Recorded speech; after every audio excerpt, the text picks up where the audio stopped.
There's a lot of streaming services out there, each filled with reality TV, comedy, drama, and of course, superheroes. But there's one dedicated entirely to nonfiction TV and documentary films, and that's Curiosity Stream. History, science, nature, we've got it. Space, dinosaurs, big cats, we've got that too. And pretty much anything else you want to explore. Go ahead, add some smart TV to your smart TV with Curiosity Stream. Go to curiositystream.com to sign up and start streaming today. Hey, Bears fans, are you ready for a real cocktail? Zing Zang, Chicago's #1 Bloody Mary mix, now has Bloody Marys with premium vodka already included in a can. This is the perfect Zing Zang Bloody Mary for your game day tailgate or your home bar. Keep the party going with Zing Zang's canned margaritas and bourbon whiskey sours. They have something for everyone. Pick up your Zing Zang canned cocktails today at Jewel, Walmart, or Hy-Vee. Zing Zang, a proud partner of Bears Radio. Please Zing Zang responsibly. Roberts leads the 1-1 pitch. He's not going to bunt. He swings and lines one up the middle into center field. A base hit. Roberts hits third. Here he comes. Bernie Williams' throw is cut off, and the game is tied. Rivera cut the throw, and Bill Miller is tied in. A little flare, center field. The ball falls for a hit. Here comes Johnny Damon with the winning run, and David Ortiz has done it again. The Red Sox will play Game 6 tomorrow night in New York. They mobbed David Ortiz, who had one of the best at-bats of the season. 1-0 pitch. Swinging a ground ball to second base. Pokey Reese has it. He throws to first, and the Red Sox have won the American League pennant. They mob Alan Embry on the mound. The Boston Red Sox have pulled the greatest victory in team history. Oh, the sounds of Red Sox-Yankees past. Castig and Troop. Trupiano. Love it. Way back. Love that guy. Ball. Big Jerry fan. 12:03. We're in the lunchtime hour with Gresh and Keefe here on the WEEI Sports Radio Network. Tonight, it all begins with the pregame at 7:07. Mutt from Fenway. Pregame show leads you into Red Sox baseball. First pitch at around 8:07 p.m. And don't forget Merlone and Fourier at Fenway Johnny's. A hop, skip, and a jump from Fenway Park. You want to talk to Lou? You want to hear what Lou has got to say on everything Red Sox Yankees? Again, Fenway Johnny's right there on Brookline Ave near Fenway Park. Keith, I know for a lot of Red Sox fans, some folks, because again, we're in the throes of everything. Brady and so tonight there is a one-game roster that the Boston Red Sox rolled out just for tonight's game. So in terms of the position players, you have Christian Arroyo, Xander Bogaerts, Bobby Dahlback, Rafi Devers, Travis Shaw, Jonathan Arauz. The catchers are Kevin Plawecki, Christian Vasquez, and Connor Wong. In the outfield, it's Jarren Duran, Hunter Renfroe, Kyle Schwarber, Alex Verdugo. Kike Hernandez is your swing guy. No J.D. Martinez because of an ankle. Because he tripped over a bag going out to the outfield. He's a DH, and he had to play in the outfield over the weekend in Washington, and he hurt himself in one of these bizarre baseball injuries. This is I fell asleep wrong. I banged into a car door. These are all real injuries that Red Sox pitchers have had. Oh, I thought you were invoking the name of Kevin Mitchell on all these. Kevin Mitchell's a good one. They've all had them. There's a million of them. John Smiley ripped a tendon in his arm because he was leaning on a mini golf putter that snapped once and went right up his forearm. At least you could say this was on a baseball field. That's right. But it was in between innings, and he tripped. He stumbled over the base. I didn't think of this until you really started hammering it and bringing it up. And you're right. Like, it's stupid for them to play it in NL Park. It's so stupid. And they needed it, though. They needed his bat in the lineup, so he had to play. Yep. And if that game was in an American League Park, J.D. Martinez wouldn't be hurt, and J.D. Martinez would be in the lineup tonight. But he is out, which will likely pave the way for Kyle Schwarber to be the DH, and maybe you can have a little bit of a better defensive outfield at this point. So we'll see what they decide to do there. But, yeah, that was the biggest news, and it was kind of heading that direction. I mean, he just hurt himself on Sunday. He didn't return to the game. He was out and then didn't really get too many updates on it. So no J.D. Martinez. Also no Chris Sale, who he thought there was maybe a chance because he didn't pitch well on Sunday that it's not like there was like a big pitch count. Like, he could be back. And we just talked to Will Fleming last hour, and he's like, yeah, maybe you're thinking here comes Chris Sale for Rizzo, or here comes Chris Sale for one of these lefties on the Yankees. But that's not the case. Also, no Sawamura. So three guys that were a pretty big part of the team getting here are not on the roster. And no Jose Iglesias, who was a late add, and you couldn't add. They would not be in this spot. Yeah, he was good for him. Without him in the month of September. He was really good for him. It's just too bad they didn't get him a little sooner because he was ineligible, and you knew it all month. And you're like, all right, he's still playing pretty well. So Christian Arroyo, I would assume, starts at second base. Well, thank you. So let's work this because we just talked about the position players, right? So it's got to be Vasquez behind the plate, right? I think that's an easy one. Yeah. Dahlbeck or Shaw at first. Will Fleming brought up an interesting scenario that Shaw the better glove, but he can pinch hit off the bench. What do you do at first? So Shaw, you have the lefty matchup against Cole, and he's a better glove, but I go Dahlbeck. I try to get the runs on Cole. I try to go Dahlbeck, and then I would go with a defensive switch late in the game if you want. Right? Wouldn't you rather have Shaw? If he's the better glove, wouldn't you rather have him in there the last 2 innings to close it down than the other way around? I really am because I started to think about, it's not so much shortstop with Bogarts, but you're going to have a different second baseman in there, and you got Devers over at third. So do I want the better first baseman? Because you can envision it, right? All you got to do is close your eyes. There's going to be a bad error and you tonight. see it, right? Somebody in the infield is going to have a bad error, bad throw. So who do I want over there? I think right now, until I can consult the law firm of Maloney and Fourier coming up at 2:00, I'm really for Travis Shaw starting at first base. However, I think you're going to be right.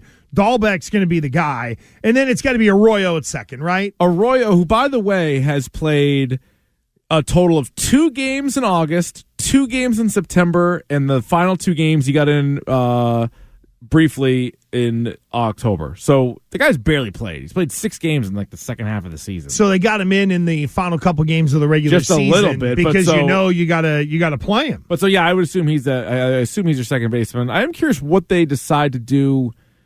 I guess you go Verdugo, Renfroe, or Verdugo, Kike Hernandez, Renfroe. I assume that's the outfield. That would be and my Schwarber's guess. your DH. Right. No. It would seem that'd be the most seamless fit, Which I is guess good, you would say. Because Kike is definitely your best center fielder. So you can you stick him out there and And considering you're in Fenway Park with all the different angles, playing the ball off the wall, things of that nature, yes, I'm with you in terms of Kike being out there.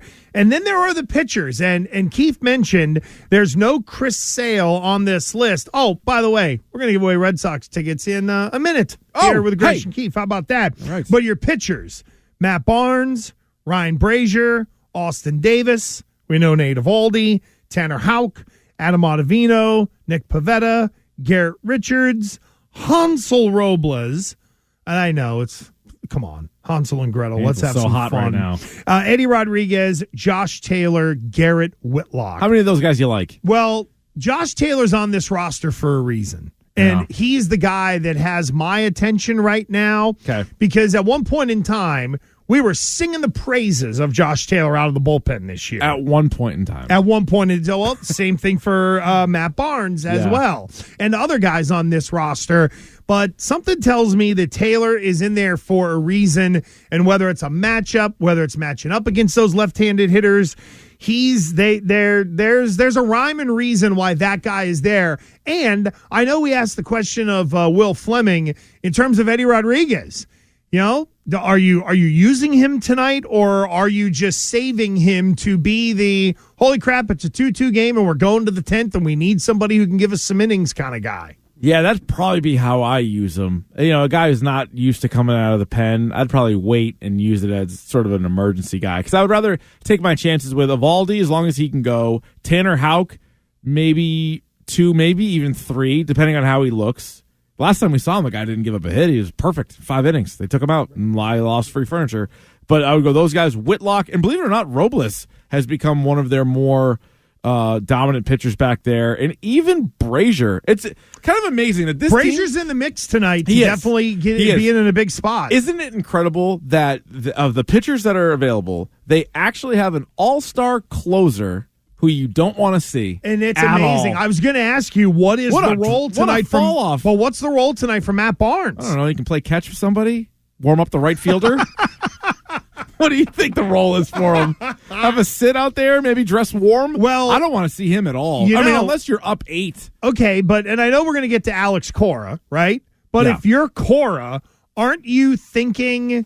No, you don't want to see Matt Barnes. Well, not only do you not want to see Matt Barnes, but if it gets into extra innings, don't you have to then have another plan? Because if Eddie Rodriguez is going to be the guy to, say, get you through a couple innings, but eventually you take the lead, might it be... Pavetta. I'd rather... but if they've used him, I'm with you. Barnes but I'm just saying, in a scenario, like if you're the manager, you got to have all the answers. So if they go to extra innings... Is there a chance that Matt Barnes is going to be asked to close out a game in a 13th or a 14th inning? I mean, I guess if you go that far, it hell, could even happen. in a 12th, maybe. But no, I would just say Rodriguez. Like, if Rodriguez starts the 10th, he can also pitch the 11th and the 12th. I think you might turn it over to starters at that point. All right, right now, caller 9 at 617-931-0937. Listen to the number, 617-931-0937. Caller 9 right now.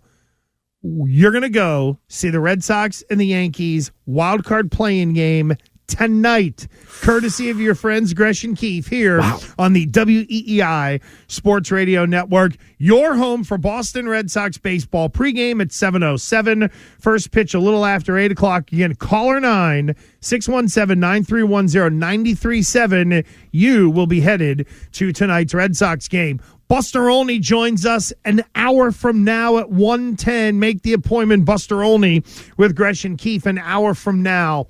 So I wrote it down like this, and I know I probably could have put it on Twitter at Gresh Keefe or at The Real Gresh or at Keefe21 so you can get all of us on Twitter. I wrote on our little rundown here, this is blank for Alex Cora.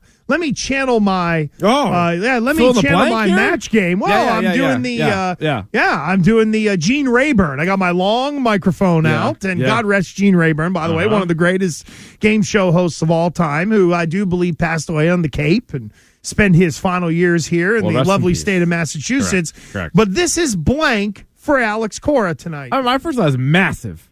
I think it's massive for Alex Cora individually. Even though I think the team just getting to this spot, despite the ups and downs, I look at it as a success. But I think when you look at Alex Cora and where he is going to fall in managers in baseball, this was and kind of is almost a tiebreaker year for him. Because when he first took over, nothing went wrong the whole season, and they won the whole thing. And they were awesome. They had 108 wins. They won the World Series, really just dominated the whole time. Comes back the next year, they missed the playoffs.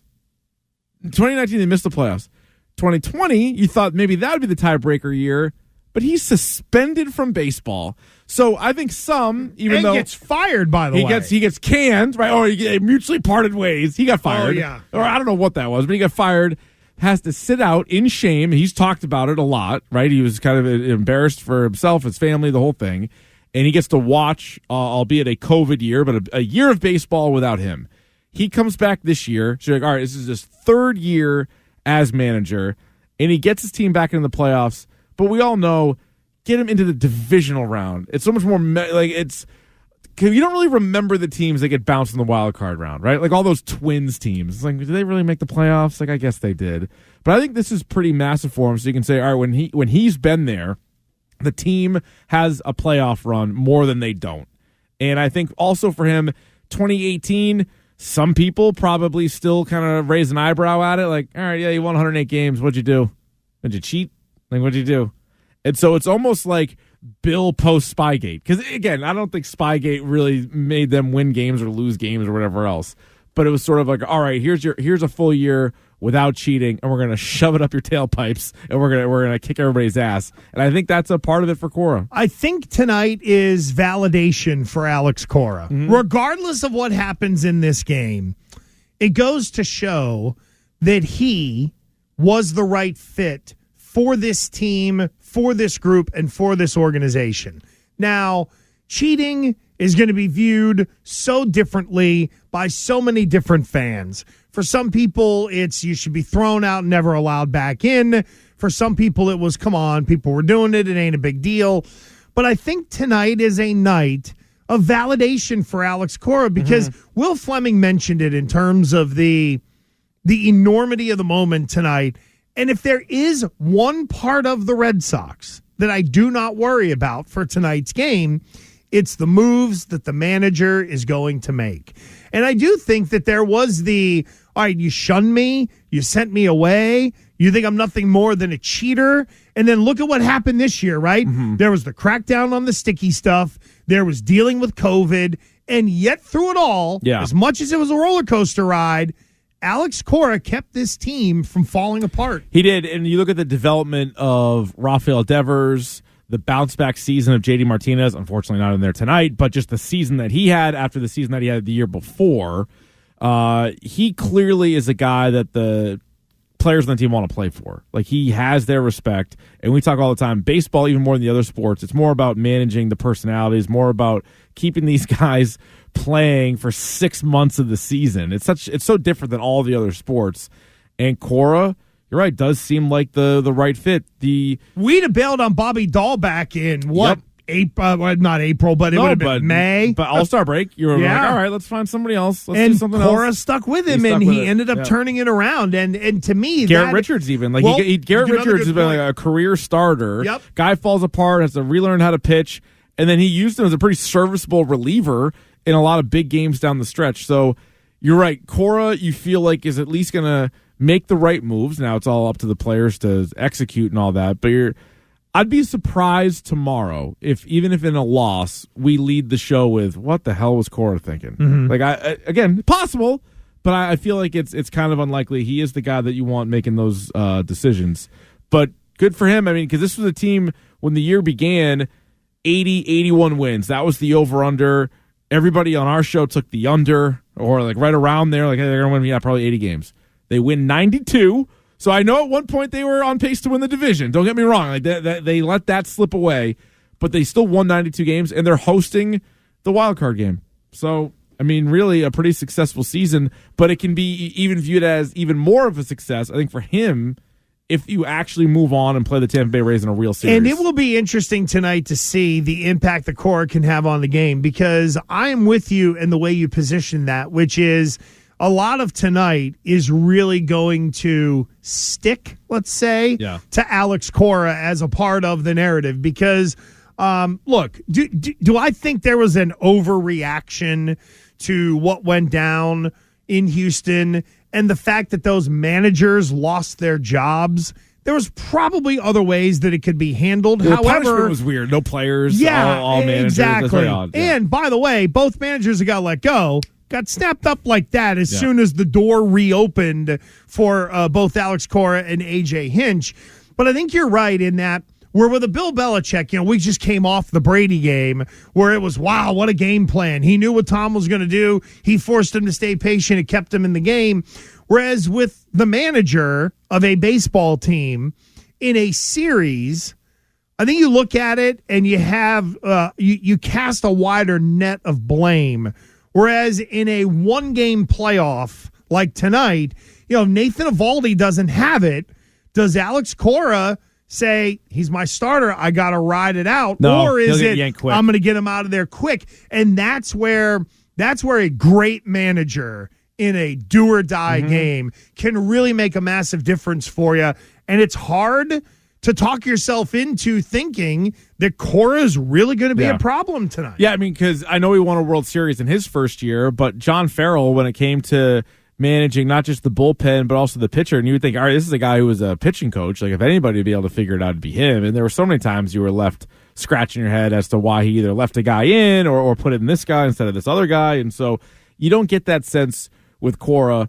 But just the nature of the game, and you have 12 pitchers available to you, if Eovaldi doesn't have it, like, he's going to be gone quick. And, like, same with Garrett Cole. Like, the Yankees are in the same spot. Aaron Boone's actually on the hot seat, for God's sakes. And he's not a great manager. I don't think he is, no. I really don't.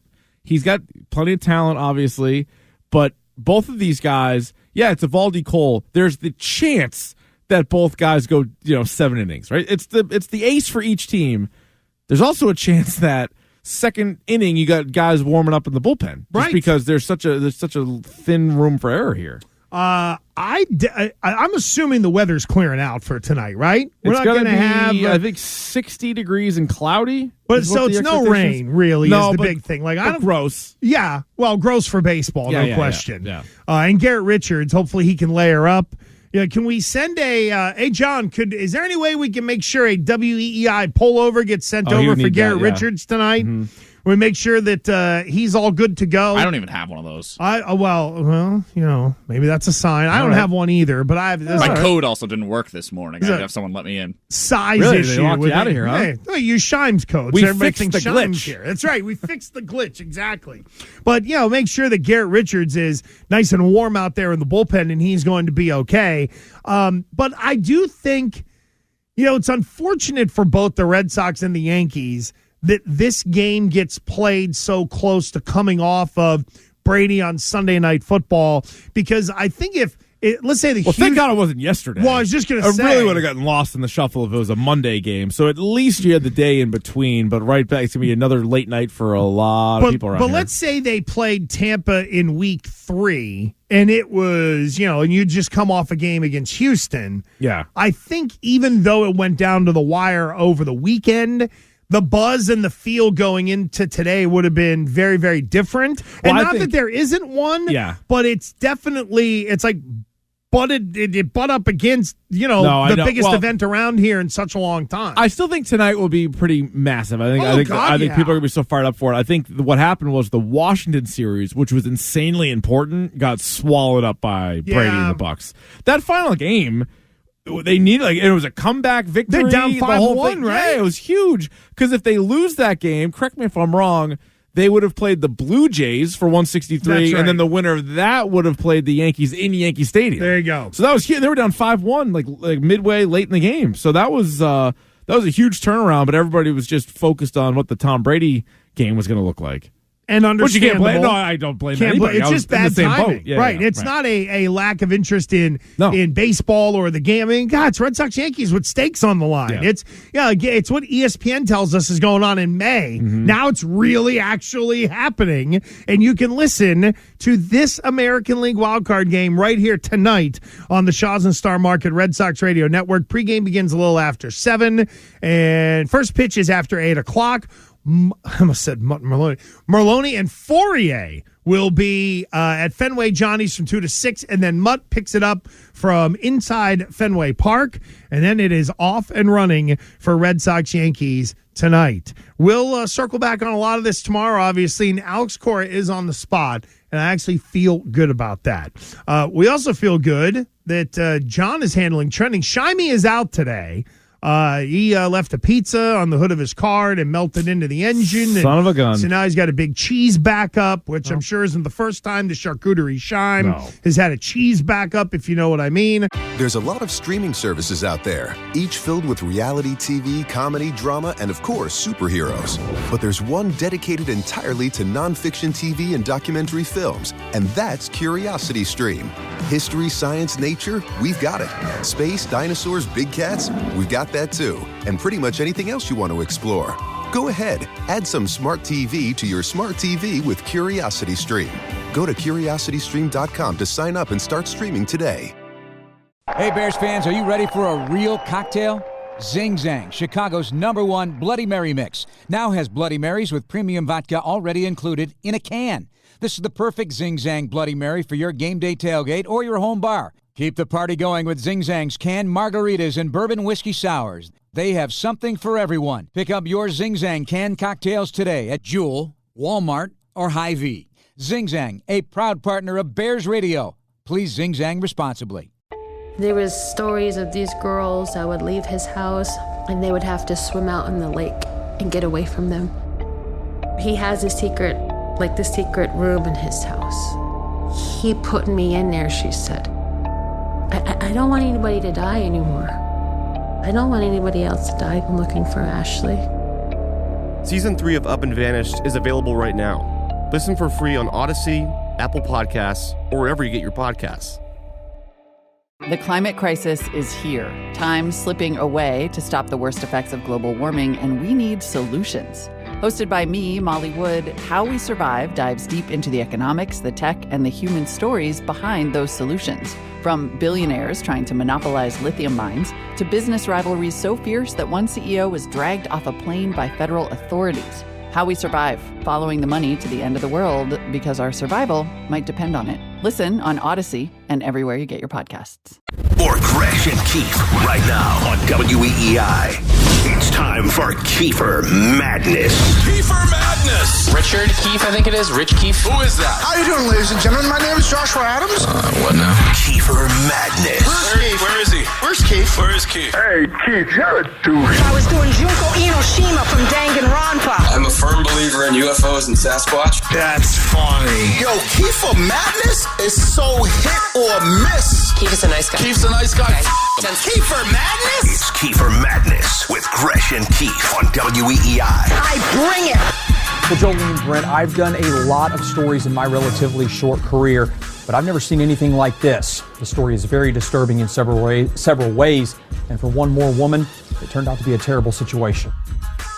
He's got a prosthetic leg. He can't move. He throws left-handed, and his right hand is a ham. All right, here we go. It is a Tuesday at noon 30. That means it's time for Kiefer Madness on Gresh and Keith. And what a story we have for you today. This is kind of why we did the madness to begin with, is stories like this.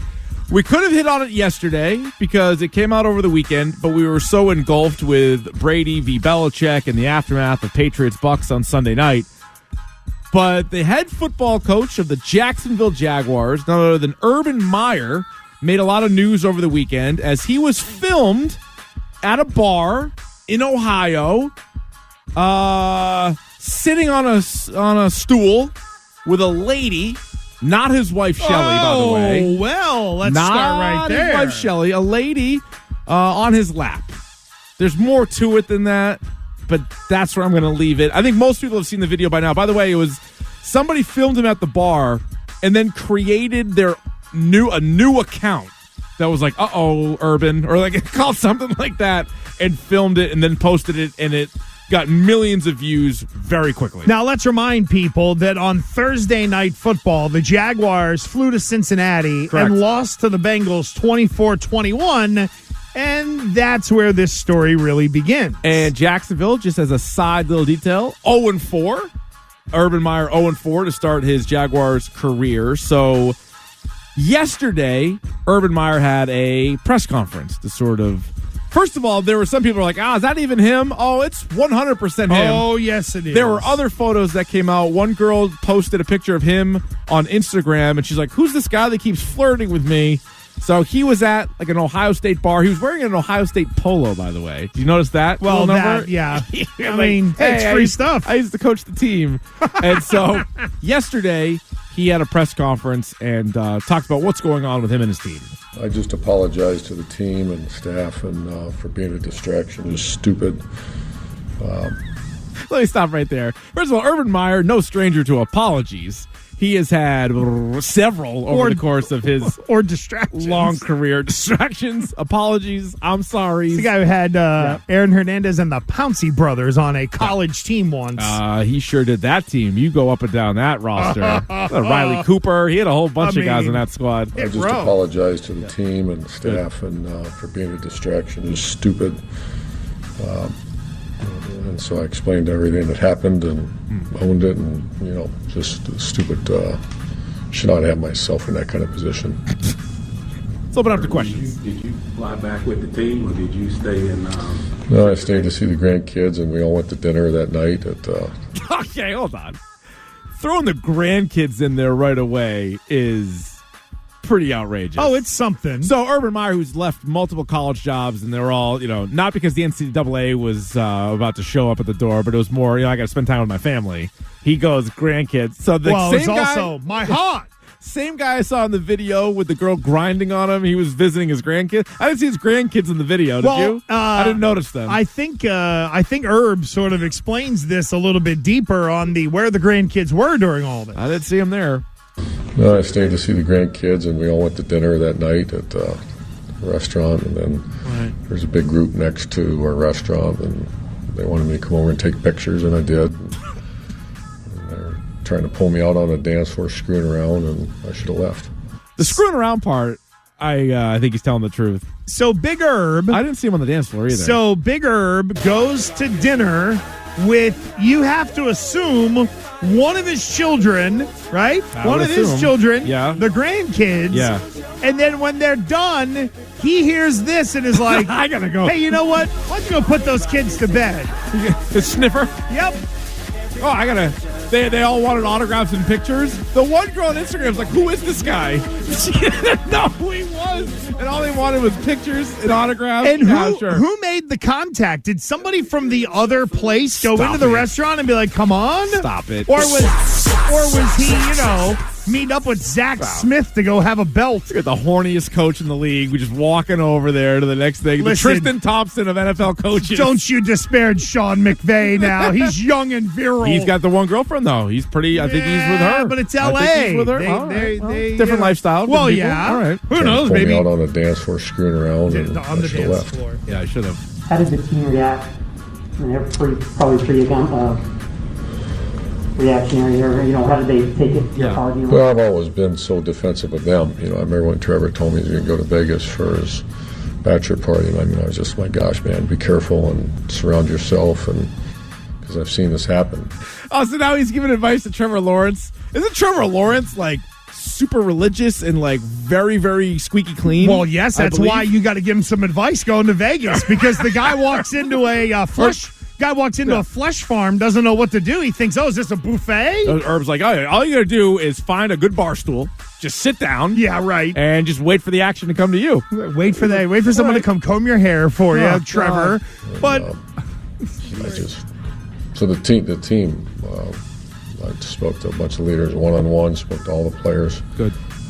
They're good. They were focused on Tennessee, and they asked me how it was. I apologized again for being a distraction.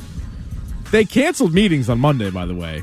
The reports are out of Jacksonville that he canceled meetings. He didn't want to face the team, so he canceled a bunch of meetings. And also, he says he met with players. The reports are he never met with the group as a whole. He went to position groups, so it wasn't in front of the whole team. And a coach should not be a distraction. Yeah, it shouldn't be. I mean, how about your family? Did you feel a need? Here we go. Yeah, of course I did. Yeah, that's not me, and it's. They're upset. Have you talked to Shad Khan about it, and what was that conversation like? I did talk to Shad, and very supportive, and Trent, I talked to him obviously at length. Right when I got that phone call that night, the next night. Yeah, doesn't sound great. This is after... Yeah, all right, we're going to drop it there. At least he's answering a little bit of questions on it. Just didn't do we'll keep those conversations private. No, that's he's true. At least saying something. However, it's not like he was on video in the back of a bar and someone took him to Hand Central Station. No, he was snuggling up to some lady who was grinding on him. For lack of a better term, it's a dumb move. It seems a little overblown. It doesn't seem he would get fired because he went and had drinks and someone rubbed their bum up against his ding ding. I think. Thank you for putting it that way. Have you seen the video? There's some grinding going on. I've seen the video. I'm just describing it for the people. It's also very handsy. I would say he's a handsy gentleman. Yeah. He's not just sitting there doing nothing. But hands across America. I think a lot of it is not traveling with the team and then to do what? It's to do there this. You that go. Sort of stands out to me more than just this isn't he didn't commit a crime.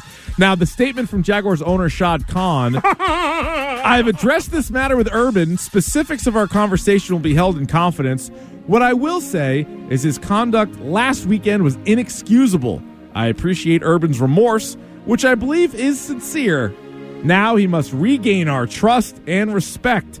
That will require a personal commitment from Urban to everyone who supports, represents, or plays for our team. I am confident he will deliver.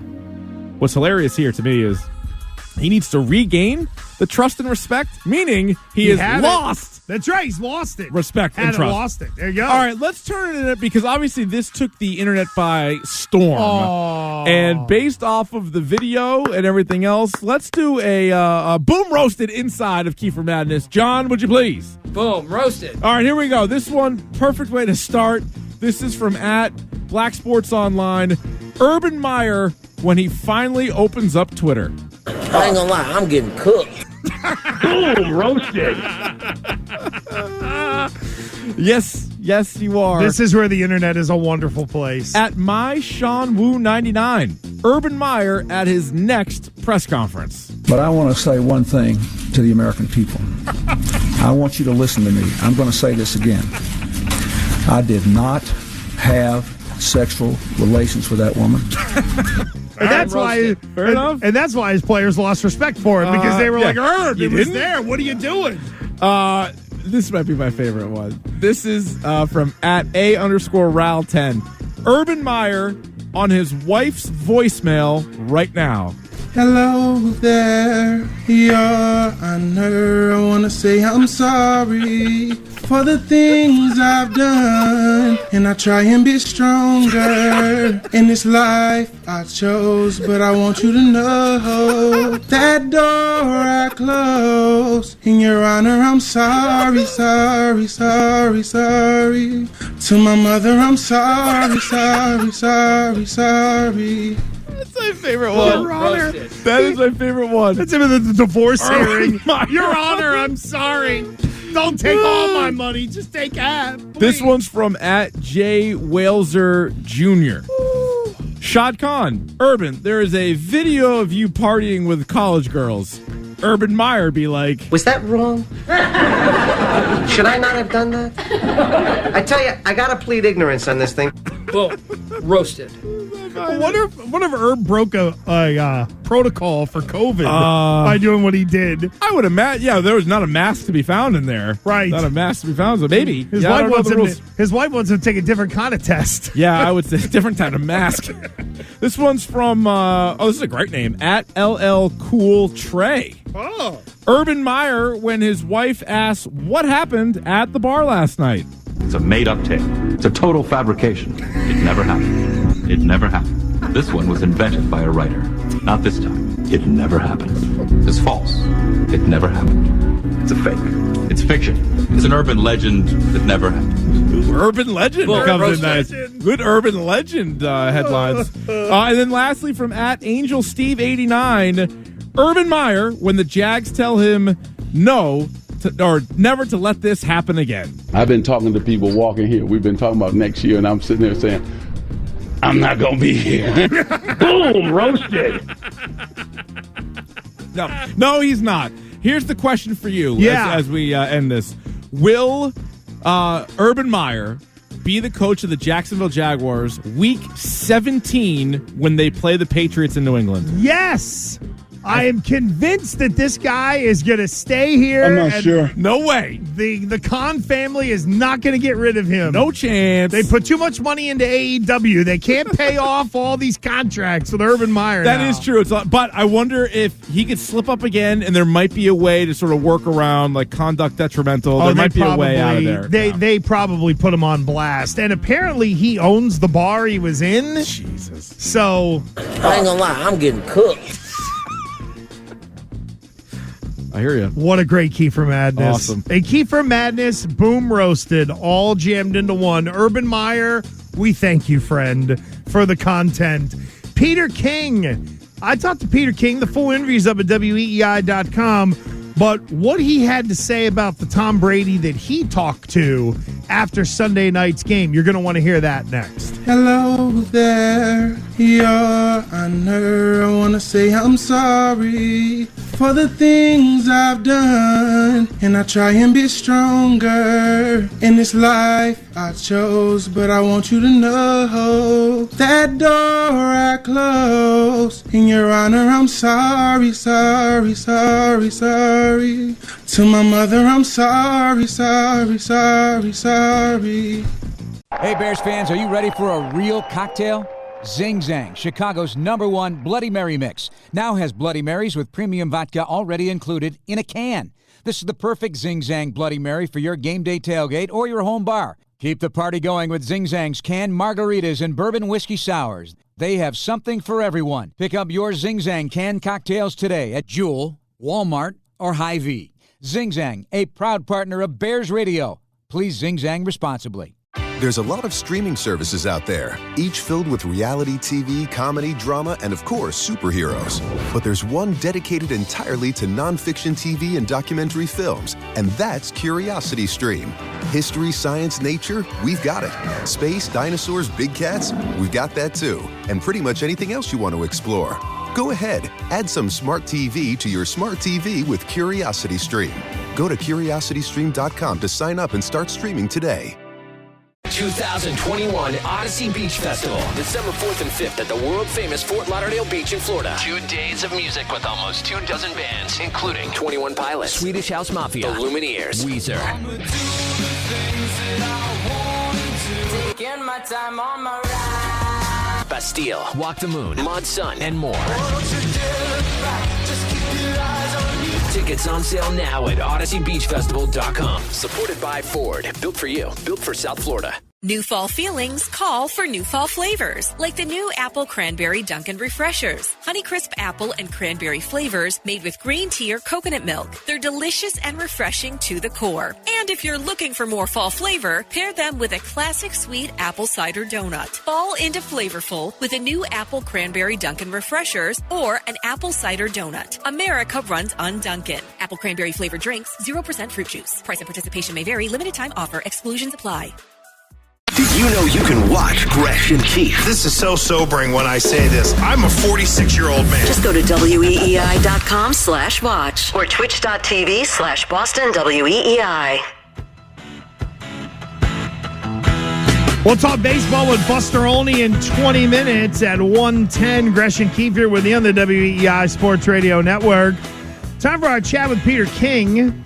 Brought to you by Zudy. Build any app your company needs in 1 week. Visit Zudy.com for details. Well, right now, as we speak, Peter is on a plane going to California. So I did a little Zoom with Peter last night that you can find at WEEI.com. And he was in the house Sunday night, as you and I were as well. But Peter King got a face-to-face with Tom Brady after the Sunday night game.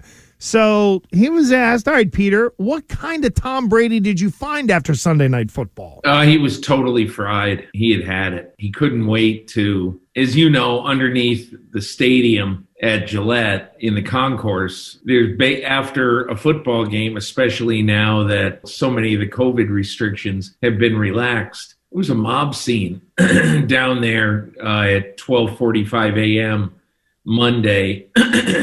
It was late because, you know, in the locker room, they had to wait for Brady and Bill Belichick to finish their little tete-a-tete. I really give him credit. I mean, he was just totally fried. And I'm not saying, hey, he took 5 minutes to talk to me, but there were people, you know, who worked at Gillette, and he stopped and talked to 15 of them. You know, he did a little video for Steve Burton, for some person for Steve Burton, which was just really, obviously something because of the relationship Tom has with him.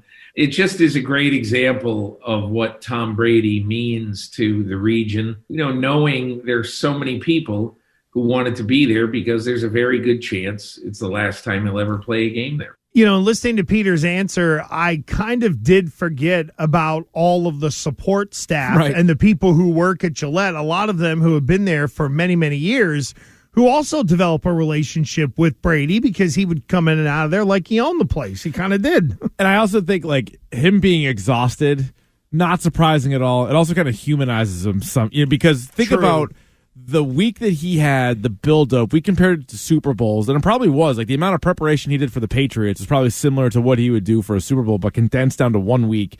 But then on top of it, even if you try to say it's another game, you know that it isn't. So emotionally, he had to have been fried. So then you go out there and you play a hell of a game, probably a frustrating game, too, for Brady. They didn't score a ton of points. He didn't throw a touchdown. And the questions that week by the media were so much different than any other week. You're not going to have, they're constantly bringing up Bill. Oh, there's this book that's coming out. There's this podcast that came out. They're asking him about so much.